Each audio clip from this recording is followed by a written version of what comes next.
അസ്സലാമു അലൈക്കും വറഹ്മത്തുള്ളാഹി വബറകാതുഹു.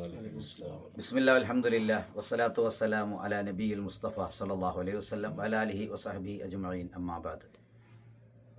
ഞങ്ങൾ അന്തമാനിൻ്റെ മടിത്തട്ടിലാണ്.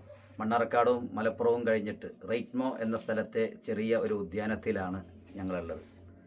ഇവിടുത്തെ ഫോറസ്റ്റ് ഡിപ്പാർട്ട്മെൻറ്റ് ഒരുക്കിയ ഒരു കൊച്ചു കാഴ്ചയുടെ തീരത്താണ് ഞങ്ങളുള്ളത്. ബഹുമാനപ്പെട്ട സീതി തങ്ങളും മകൻ സൈഫുദ്ദീൻ തങ്ങളും പ്രിയപ്പെട്ട അജ്മൽ റഹീമിയും അജ്മൽ നഹാസും സയ്യിദ് ഷിഹാബുദ്ദീൻ തങ്ങളും കൂടെ ഉണ്ട്. അള്ളാഹുവിൻ്റെ റസൂൽ സല്ലല്ലാഹു അലൈഹി വസല്ലമ തങ്ങളുടെ തിരു ഹദീസിൽ നബിയെ സ്വർഗം എന്നാൽ എന്താണ്?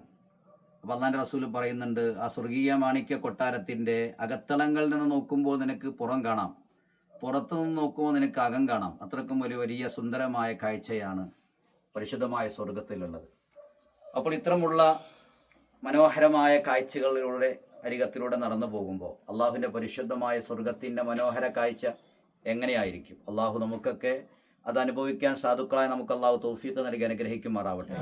അപ്പോൾ ആ സ്വർഗത്തിൻ്റെ ഉടമയായ പരിശുദ്ധവാനായ അള്ളാഹുലേക്ക് എത്തിപ്പെടുക. ഇന്നക്കും സതറൗന റബ്ബക്കും കമാ തറൗനൽ ഖമറ ലൈലത്തുൽ ബദ്രി.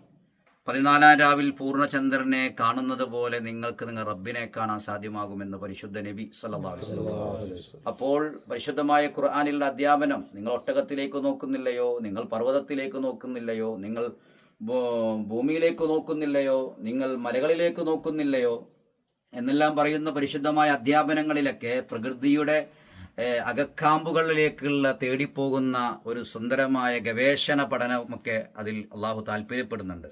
അള്ളാഹുലേക്ക് എത്തിപ്പെടാൻ ഇത്തരമുള്ള കാഴ്ചകളും ഇത്തരമുള്ള ചിന്തകളും അള്ളാഹു നമുക്ക് അള്ളാഹുലേക്ക് എത്തിപ്പെടാനുള്ള മനോഹരമായ ഒരു അനുകൂലമായ സാഹചര്യം അള്ളാഹു നൽകട്ടെ എന്ന് ദുആ ചെയ്യുന്നു. അസ്സലാമു അലൈക്കും വറഹ്മത്തുള്ളാഹി വബറകാതുഹു.